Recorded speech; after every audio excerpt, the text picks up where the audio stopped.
Welcome to Conspiracist. Great to be diving into another fascinating topic. Absolutely. Today, we're undertaking a really focused exploration of a hypothesis that comes up quite a bit. Which is? The idea that governments, perhaps worldwide, have intentionally concealed evidence concerning, well, interdimensional portals. Right. That's definitely out there. We've got quite a mix of sources to sift through, haven't we? We do. Things ranging from, ancient accounts, legends, all the way to theoretical physics, even some takes from science fiction and reports on specific scientific work. It's a wide net. It is. And our aim in this deep dive is really crucial. We're maintaining a strictly professional, objective stance. No jumping to conclusions, no dismissiveness. Exactly. We want to carefully evaluate the evidence or purported evidence and the reasoning behind these, let's face it, pretty extraordinary claims. Okay. So where do we start? What's the first thread? Let's begin with the idea of ancient sites. You often hear them referred to as energetic hotspots. Okay, like megalithic structures, maybe ley lines, that sort of thing. Precisely. There's a belief, or a hypothesis really, that these specific locations might actually have the ability to generate hyperdimensional gateways. Gateways. And what's supposed to be special about these places? Well, the typical characteristics mentioned are things like unusual electromagnetic properties. Right. Often they're located near significant deposits of quartz or other piezoelectric minerals. Piezoelectric. That's materials that generate an electric charge when you squeeze them, right? Like quartz. Exactly. So why would these features be seen as significant for, opening a door to another dimension? Well, the thinking seems to be, I suppose, that maybe specific geological conditions combined with these electromagnetic factors, maybe they could somehow interact with other dimensions. Create an instability or a connection? Possibly. The quartz and piezoelectric stuff is interesting because, like you said, mechanical stress creates electricity. Sure. So maybe that's seen as a potential way to generate or tap into the kind of energies needed, again, purely speculatively. Okay, so let's look at a specific example. One site that always comes up is Puerta de Hayumarca in Peru. Ah, yes, near Lake Titicaca. That's the one. The name apparently translates as Gate of the Gods. Evocative name. What does it look like? It's pretty impressive.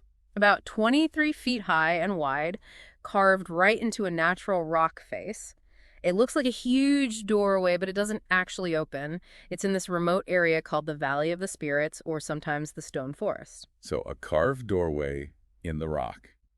And there are legends. Oh, yes. Particularly one about an Inca priest named Amaru Meru. Go on. The story goes that he used Hayumarca as a portal to escape the Spanish conquistadors, apparently with the help of a special golden disc. It was called the Key to the Gods of the Seven Rays. Supposedly, this disc could activate the portal. A golden key to open a stone door to another dimension to escape invaders. It's quite a story. It is. And of course, like any legend, we have to be careful, Ray. Acknowledge its cultural weight, but separate it from hard evidence. Absolutely. These stories are often symbolic, deeply ingrained in local tradition, but they aren't scientific proof of portals. Then there's a more modern layer to it. A man named Jose Luis Delgado Mamani supposedly rediscovered the site in 1996. Rediscovered, or just brought renewed attention to it. Good point. Well, his story is that he felt this intense astonishment, a feeling of familiarity, and he even claimed he dreamt about a gateway just like it, but made of pink marble before he ever saw it. Dreams and feelings of familiarity. How do we weigh that? Well, that's the tricky part, isn't it? These are deeply personal, subjective experiences. Powerful for the individual, no doubt. But not exactly objective, verifiable proof of an interdimensional gateway. Precisely. We have to keep that distinction clear. Personal meaning versus empirical fact. Okay. Let's shift gears from ancient sites and legends to more contemporary science. What about the scientific perspective on multiple dimensions? Right. This comes up a lot, especially with string theory. Explain that a bit, the core idea. Well, string theory is this theoretical framework. Still very much theoretical, mind you. Not proven fact. Not yet. No empirical confirmation. But it suggests the fundamental bits of the universe aren't tiny points, but incredibly small, vibrating strings. And the way they vibrate determines the particle. That's the idea. And crucially, these vibrations are thought to happen in a higher dimensional space, potentially 10 or even 11 dimensions, depending on the specific version of the theory. 10 or 11, when we only experience 3 spatial ones plus time. Exactly. So the theory proposes these extra dimensions exist, but they're compactified. Meaning? curled up on themselves at such an incredibly tiny scale that we just can't perceive or interact with them directly with our current technology or senses. So if they exist, what are the implications? Well, theoretically, it opens the door to the possibility of other universes, sometimes called brains, like membranes, existing parallel to our own, potentially just millimeters away in these higher dimensions, but inaccessible. And these other brains or dimensions could have different laws of physics. Potentially, yes. Different fundamental constants, maybe even different chemistry. It really extends the possibilities of what reality could encompass. There's that analogy, I think Michio Kaku uses it, about the fish in the pond. Ah, yes, the fish analogy. It's useful. How does it go? Imagine fish living their whole lives in a shallow pond. Their entire reality is two-dimensional, flat. They might be vaguely aware of effects from above, rain on the surface, maybe shadows, but they can't truly conceive of the third dimension, up and down, outside the water. So we could be like those fish, limited to our 3 spatial plus 1 time dimension, unaware of others potentially all around us. That's the idea the analogy tries to convey.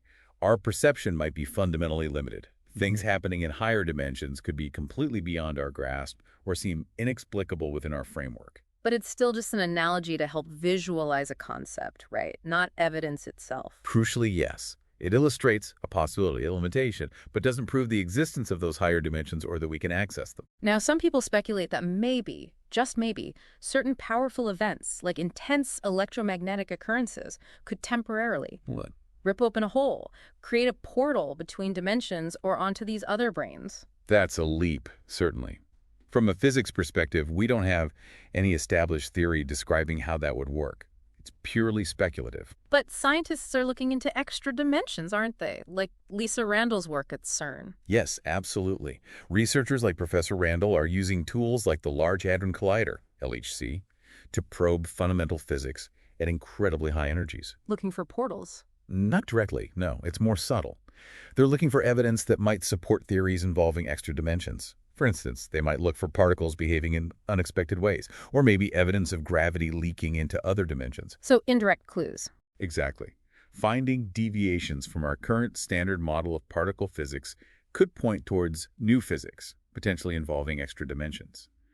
But it's a huge leap from detecting, say, a missing energy signature in a particle collision to confirming a stable, traversable portal to another reality. Okay, that's a really important clarification. The cutting edge of physics explores these ideas, but not in the way pop culture often portrays it. Right. And there's another angle on dimensions, more from mathematics and theoretical physics, explained by people like Spiro Corrigiannis. How does that view differ? Well, he points out that in math, a dimension is essentially just an independent variable or coordinate needed to specify a point within a given space or system. These spaces, called manifolds, can mathematically have any number of dimensions. Regardless of whether we can physically picture them? Precisely. He gives the example of a meteorologist. To describe the weather conditions at a specific point, they might need latitude, longitude, height. 3 spatial dimensions? Right. But also temperature, maybe wind velocity, which itself has 3 components: north, south, east, west, up, down, air pressure, humidity. So that adds up quickly. It does. In his example, it's a 9-dimensional manifold. Each piece of data is a dimension in the mathematical description of the weather state. But obviously the meteorologist isn't suggesting we can travel through a humidity dimension. Exactly. It shows that the mathematical concept of dimension is incredibly flexible and useful for modeling complex systems, but it doesn't automatically imply extra physical spatial dimensions we could potentially visit. So using the term dimension in physics and math can mean different things than just the spatial directions we move in. Very much so. It's crucial context for this whole discussion. Okay, let's connect this to another area sometimes mentioned. Black holes and frame dragging. Ah, yes. Frame dragging, a prediction from Einstein's general relativity. Which says That a massive rotating object, like a spinning black hole, should literally drag space-time around with it as it spins, like twisting a sheet you're standing on. And there's evidence for this. I recall something from MIT in the late 90s. That's right. Dr. Wei Kui and colleagues, back in 1997, published research providing pretty strong observational evidence supporting frame dragging. How do they do that? You can't see a black hole directly. Correct. Black holes are so dense, their gravity so strong, light can't escape. We infer their presence by how they affect things nearby, like a companion star. The star orbits the invisible black hole. Yes, and often Gas and dust pulled from the star form a swirling disk around the black hole, an accretion disk. This matter gets incredibly hot and emits X-rays. Okay. So where does frame dragging come in? Well, theory predicted that the frame dragging effect, the twisting of space-time by the spinning black hole, should cause the inner part of that accretion disk to wobble in a specific way, at a specific frequency. Like a spinning top wobbling. Sort of, yes. A precession. And what Dr. Qui's team found was that the observed oscillations, the flickering, in the X-ray brightness from certain black hole systems matched the frequency predicted by the frame dragging calculations. So the observations match the theory. That sounds significant. It was, and still is, considered strong evidence for frame dragging. It shows just how weird and wonderful space-time can be near these extreme objects. But does it imply portals to other dimensions? Not according to standard physics, no. Frame dragging is a distortion within our four dimensions of space-time. It warps space and time, but it doesn't inherently create a tunnel to somewhere else entirely. It's an extreme manifestation of gravity in our universe. And even Dr. Ku acknowledged it wasn't absolute proof, right? Other interpretations might be possible. Yes, that's standard scientific caution. While it was compelling evidence, astrophysics rarely deals in absolutes. Alternative explanations for some of the X-ray oscillations might exist for some systems, but the frame-dragging interpretation is widely accepted for many. Okay. So, fascinating physics, but not evidence for interdimensional gateways per se. Not as currently understood, no. Let's touch briefly on parallel universes and time travel, concepts that science fiction absolutely loves. Series like Dark, for example. Dark is a great example. Really intricate exploration of interconnected timelines, causality, fate versus free will, all wrapped up in a sort of time travel parallel worlds narrative. How does fiction like that intersect with this discussion? Is it just entertainment? Largely, yes. Science fiction is brilliant for exploring the implications of scientific ideas, even speculative ones. It lets us ask what if in compelling ways. Pushing boundaries, exploring philosophical questions. Exactly. But we absolutely have to remember the line between imaginative storytelling, however scientifically inspired, and actual empirically tested science. Sci-fi isn't evidence for the phenomena it depicts.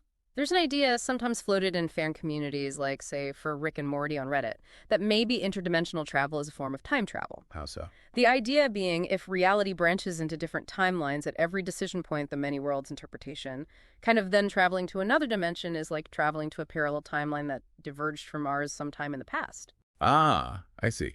So instead of moving back along your own timeline, you jump sideways to a timeline that represents a different historical path. Right. Contrasted with moving linearly back or forward in your dimension's history. It's a neat conceptual link. And it ties into the butterfly effect idea, too, that a traveler changing something could theoretically spawn whole new dimensions or timelines. But again, this is conceptual exploration within hypothetical frameworks, right? Absolutely. It's playing with interpretations of highly speculative physics ideas, often inspired by fiction, not established science. Okay.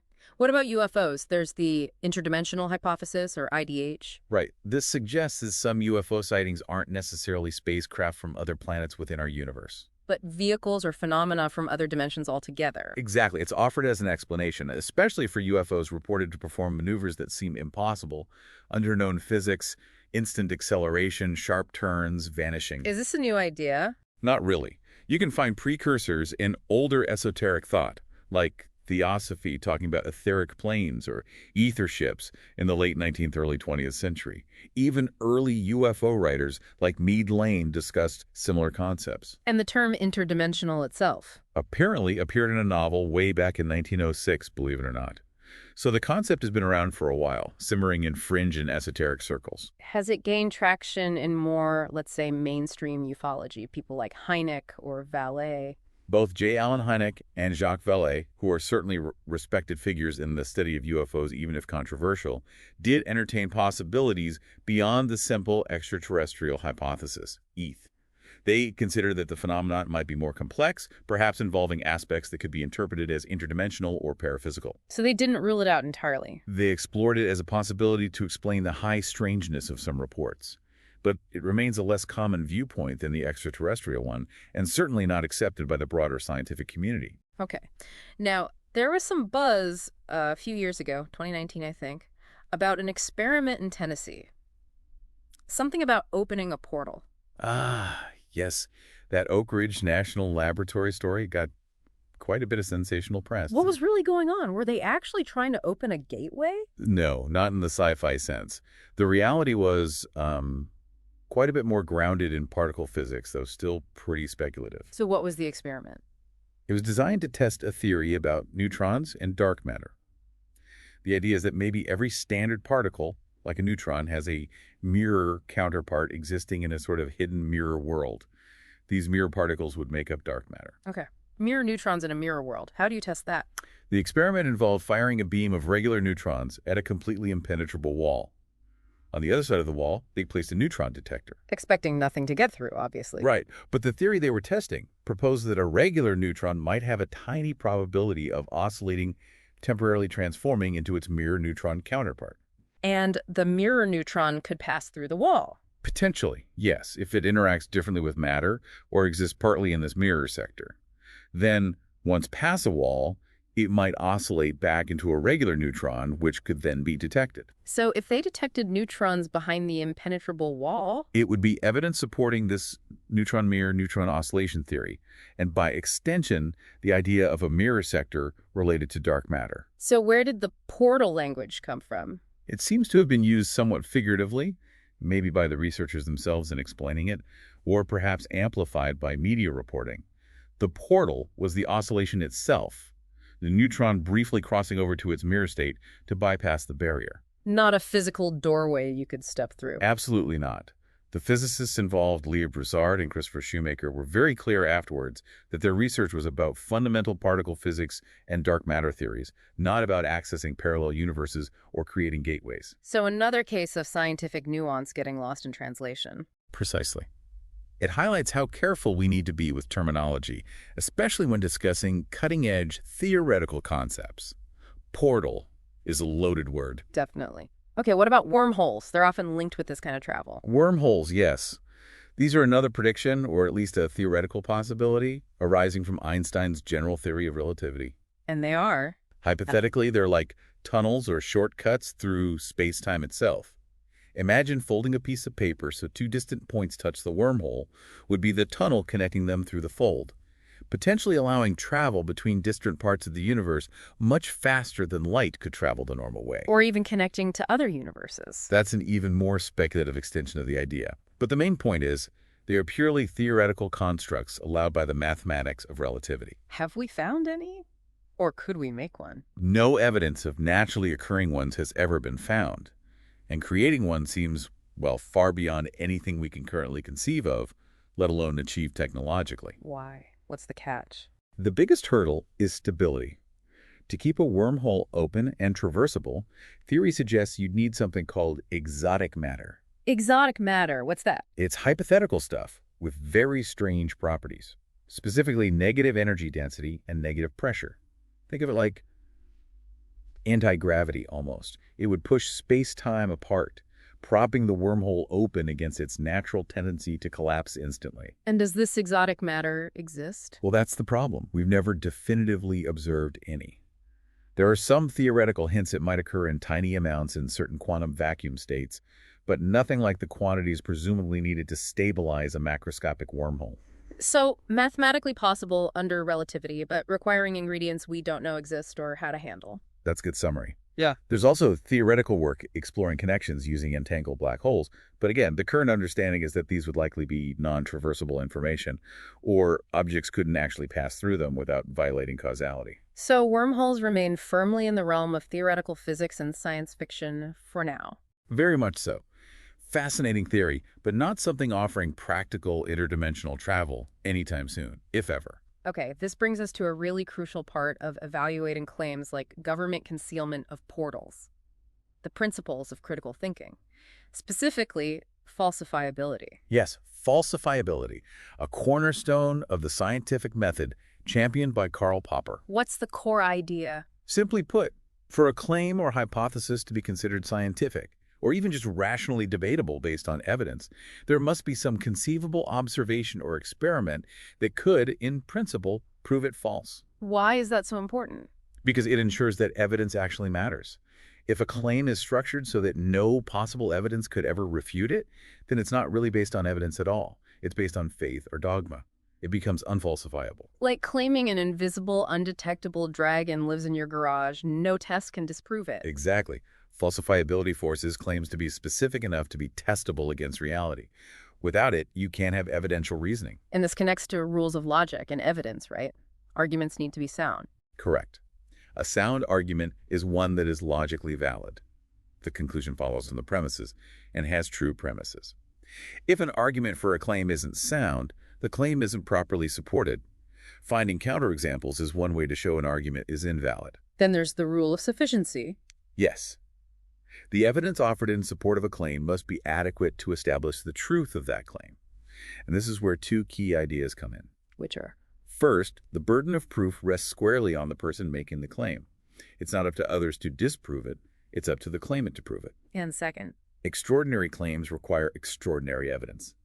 The more a claim departs from our well-established understanding of the world, the more robust and compelling the evidence needs to be before we should accept it. So anecdotes, legends, personal feelings of familiarity. Generally considered insufficient for extraordinary claims like functioning interdimensional portals, especially when they contradict known physics. Evidence based purely on authority, so-and-so said so, or testimony is usually inadequate for paranormal or fringe claims. And crucially, the absence of evidence disproving a claim isn't evidence for the claim. Absolutely critical point. Just because you can't prove portals don't exist or that the government isn't hiding them doesn't mean they do exist or are being hidden. That's the fallacy of arguing from ignorance. You need positive confirming evidence. Okay. One last specific location often mentioned in these circles, Ong's Hat. Ong's Hat, New Jersey. Yes, that one has a persistent mythology around it. Supposedly another gateway or portal site. That's the rumor, that it was the site of a hidden community of scientists who discovered interdimensional travel. However. There's a however. A big one. The origins of the Ong's Hat story are really murky and seem very likely to trace back to a work of fiction or possibly an elaborate early internet alternate reality game or hoax, largely stemming from something called the Incunabula Papers by Joseph Matheny. So more likely fiction presented as fact. The consensus seems to lean heavily that way. There's no credible physical evidence associated with the location, and the narrative itself has strong hallmarks of being constructed fiction. What does Ong's Hat illustrate for us, then? I think it's a prime example of how legends and misinformation can take root and spread, especially online, blurring fact and fiction. It really underscores the need for source verification and critical evaluation when you encounter these kinds of extraordinary stories without solid backing. Definitely a cautionary tale for navigating information. Indeed. So, as we wrap up this deep dive, we've really gone through quite a range, haven't we? Ancient legends, theoretical physics, sci-fi interpretations, specific experiments, rules of evidence, all focused on this hypothesis of government concealment of interdimensional portals. And what really stands out, I think, is just how speculative the core idea remains. You have fascinating possibilities in theoretical physics about extra dimensions, sure. You have intriguing folklore around certain ancient sites. But the actual claim that functional portals exist and are being actively hidden by governments, it just doesn't seem to be supported by any verifiable, compelling evidence within the material we looked at.